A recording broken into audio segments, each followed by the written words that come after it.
We're back again, and I have to tell you, this is so much fun today. We are just getting to have some of the best people in the roofing industry, and I am so happy right now to be here with Jason Stanley of IB Roof and Chad Paris of IB Roof. Gentlemen, welcome to the soundstage. Thank you for having us, Heidi. It's always a pleasure to be with you. It's so fun. We are having such a good time here. Okay. Let's get started. I really want to first, Chad, have you introduce yourself and what you do with IB and just kind of let some folks know who you are. First of all, thank you for having us and allowing us this opportunity to be here. Thank you. I have been with IB now for 5 years, been in the roofing industry for right at 13 years. Okay. And my job at IB is I wear a lot of hats, but my title is the Director of Sales for our sales, inside and outside sales. Excellent. So, I'm excited to be here, and I love the roofing industry. I do too. And you have such a great team over there. We do. Just such awesome people. And Jason, I want you to introduce yourself, but I always have to say, Oregonians. Oh, yes. Yes. And go Ducks. And go Ducks. That's it. Jason grew up in Oregon with his brothers and his dad and mom and roofing family. So tell everybody a little bit. I know a lot of people know, but just tell them who you are. Jason Stanley with IB Roof Systems. I'm the CEO and have worked, I think, every job in the company from the days of bending metal to making flashings to working on a roof. To selling the product as a local sales rep, being a regional manager, VP of business development. I literally wore every hat in the company, and it's a pleasure to run a family business. I'm the youngest of the second generation. Yeah. And it's wonderful to keep the legacy alive and promote what I refer to as contractor-centric products that actually make the lives easier for the people that install them. Yeah, it does. Your product is so great, and your family and the family history.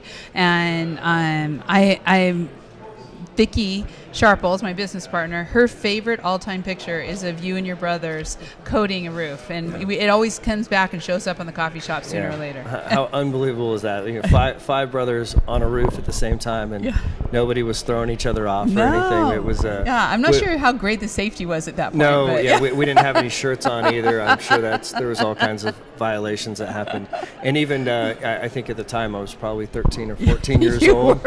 I'm not sure if that flies today, but certainly it was my father was a school teacher, so he had summers off, and what a great job, right? When you have five strong boys and you have your summers free, why not start a roofing company in little Eugene, Oregon? Right, in Eugene, Oregon, right there.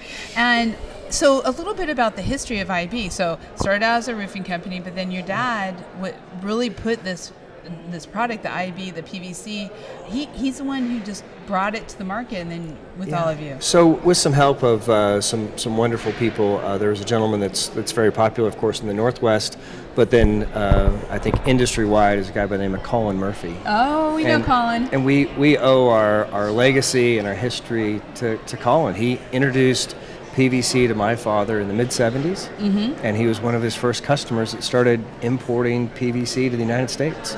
And Colin has helped us not only in the mid-'70s, but he has shepherded us through our entire company. And even today, Colin is actively helping us try and source additional capacity. I mean, just what a guy that's been near and dear to our family, and what a respectable talent he is in the roofing industry.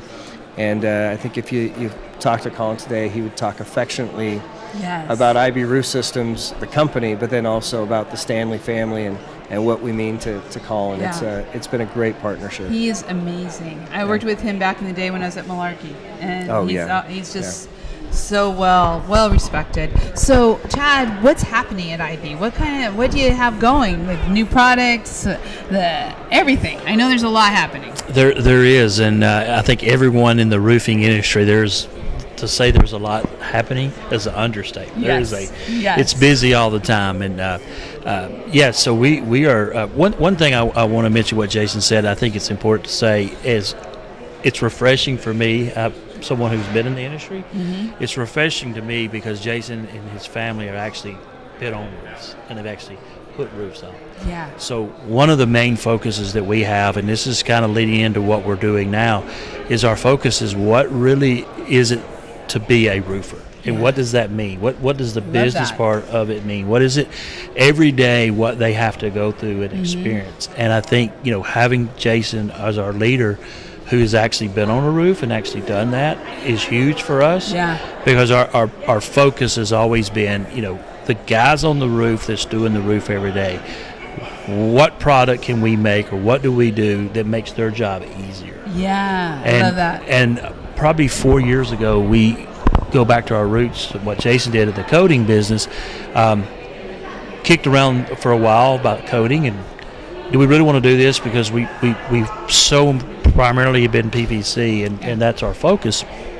And what we didn't want to do is we didn't want to make a coating just to make a coating. We wanted to make something that was equivalent. We take pride in the sheet that we make. Right. It's a great quality product. And so when we started looking at doing coatings, we didn't want to just do a coating. We wanted to do something that was an outstanding product that we could put the IB name on, that we knew that was going to last, and that when we sold it to a roofer and a contractor, that it was sold with the same passion that our PVC's made, and that it was a quality product.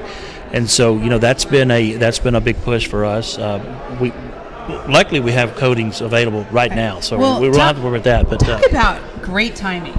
I mean, I remember because we've been working together and I was working with you guys. I mean, through the coffee shop and also just overall. And I remember when the coatings came out, and your timing was impeccable. Right when it came, when there was all the supply shortages and things that are needed, and coatings have just continued to rise as trying to, be creative in the market. Yeah, I had some reluctance to get into the coatings market, right, as you're a PVC single-ply manufacturer and you're focused on that. Many times I had board of directors level folks say, we should really introduce coating.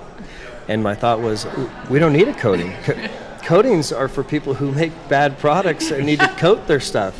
And they said, well, there's still a lot of bad products out there, and you could either choose to coat them or not. Yeah. And you're absolutely right. Introducing coatings at this time was an ideal time because it kept product in front of people, and it became a real viable source to keep people safe and dry until you could get the product or had the budget to maybe do it right and get it done completely years down the road. So. Yeah. And it extends the lives of roofs. I've become a big coating fan. While we started in coatings in the mid-'70s, we discovered PVC and we moved to that. But Chad's absolutely right. We've embraced coatings again. We've been selling it now about 4 years. And we believe we make some of the best coating products that are out there that I too belongs to our philosophy of being contractor-centric. Products that are easy to install, that perform the way they're intended, and then the tech support to go along with it. And they can trust. Yeah. Trust is such a big thing. Now, you're also, along with the coatings, which have been doing phenomenal, but we still have supply chain issues. We do. You have a very creative approach to this. I'd love for you to share that. The word allocation has such a negative connotation in the market, and you hear that word, and I'm not a fan of that word. And honestly, I would love to go back to the day that we didn't have to do that. And but with the demand and the supply shortages and all the things that has happened, we've had to react to that. And so what we call it is reservations. And basically what we decided to do as a company was to look at our customers that have been loyal to IB, who have been a part of the IB family, and look, do they pay their bills? Do they install good roofs? Do they are they doing the things that are of integrity, the way that we want the company to be known as, and decide who that we want to supply to and who we did not want to supply to. And it's a tough decision. Anytime you have to take a customer that you're not going to supply, that's a hard thing to do. Yeah, it's a hard thing to do. But our purpose of that is what we wanted to do is we wanted to reserve material so that customers were able to get their material and finish the jobs that they needed to finish, and not having to wait months and months and months to get the material, which in turn hurt them to be able to provide for their family and their roofers' family. And so our main focus has been in reserving, and as we look at 2023, we're still doing that, and we want to make sure that we not only reserve the membrane, but the insulation and the cover board and the screws and fasteners. So I like the term you're using, Chad, because it really changes the perception, right? Imagine a really popular restaurant. You're a chef and you make this great restaurant and you have 10 tables. You only have 10 tables. And if it's a popular restaurant, right, you don't want to come and wait an hour or two, right? So what do? You call ahead and make arrangements and you get a reservation. That's right. So when you show up, well, you may have to wait a few minutes, but more or less, your table's reserved for you when you get there. You know you're going to get to eat. Yeah. As we've gone through this, right, we've added more tables. I mean, we went from a small boutique restaurant that had 10 tables, and then we added 15, and now we have 20 tables. But we're still at a max where the restaurant's full. We've put tables on the roof, and we've put tables on the patio, and we're full. Yeah. So if you want to come and you show up, you're going to wait and wait and wait. Yeah. So you need to call ahead, and we need to be organized about this, and this is where we've come up with this term, reservations. And now we have time allotted for you in production to make the product. I don't need to know what you need right now. I don't know if it's 50 mil, 60 mil, or 80 mil. That's right. I just need to allocate some time or reserve time on the line to say, I'm going to produce this much product for you in June and July and August, so that we can do this in a more organized manner. Yeah, I think it's great, and it makes sense, right? It makes sense. And, we talk all the time about it's about relationships, right? It is. They've got to have a good business, know your numbers. I mean, you've been talking about this forever, Jason, about knowing your numbers, estimating. How do you go about it? And so I think it's really coming around for the contractors, build those relationships, get to know these gentlemen, get to know the great team that you have, because that's really how you're going to make it through some of these hard times. Yep. Okay, speaking of which, I really want to touch on something that, there's two things. So let's start with sustainability. Sustainability, we just had a press release go out about a month ago on your carbon neutral calculator. Yeah, so I would suggest 15 years ago, we led the industry in calculating. We were in small town of Eugene, which is very environmentally focused, and so we did a big push on reflectivity studies and the offset. If you're not using that energy, what does that translate into a carbon, right? Carbon offset. How many tons of CO2 are you offsetting because you're not consuming that energy? Those kind of went away as TPO came out. It kind of came, commonplace that everybody was selling white reflective roofing, so it really wasn't as popular. But most recently, now they're requiring EPDs, which is an Environmental Product Declaration, which tracks your carbon impact or your carbon footprint of your product, from unearthing the minerals to transporting the minerals to compounding them to then transportation, installation, and then end of life. And it has to capture this entire carbon footprint. So we had this brilliant idea to say, well, now that we know our true carbon footprint of the product from soup to nuts, why don't we then calculate that with what the offset is from installing it? And it was incredible to find that in most cases, within a few years, you can demonstrate that the entire embedded carbon impact of the product, just by putting it in place, offsets its total carbon production, and now it's a carbon neutral product, and we can demonstrate that almost down to the month of when the product's going to turn carbon neutral based on your city and state. That is so cool. And it also, one of the things I love about our calculator, it shows how many trees that we save by doing that. Yes. And I think that's neat, because that really shows cars. It shows the cars that's taken off the road and the trees that we're saving. And I think that resonates for people, because it is true. And if we can, the importance is in our industry what we do every day. Like, I don't think roofers get the kudos that they deserve. Exactly. And I'm proud to be a part of a company that's actually leading in that, to say, you know what, we can be different, and we can take care of this economy and this environment just like anyone else can. Yes. Well, there's a lot of conversations around PVC and is it sustainable or not, and I think you have to divide the conversation into two parts. Single-use plastics, we can do better. There's some alternative materials we can find. There are things that we can do to improve our waste, right? That for these single-use products. Right.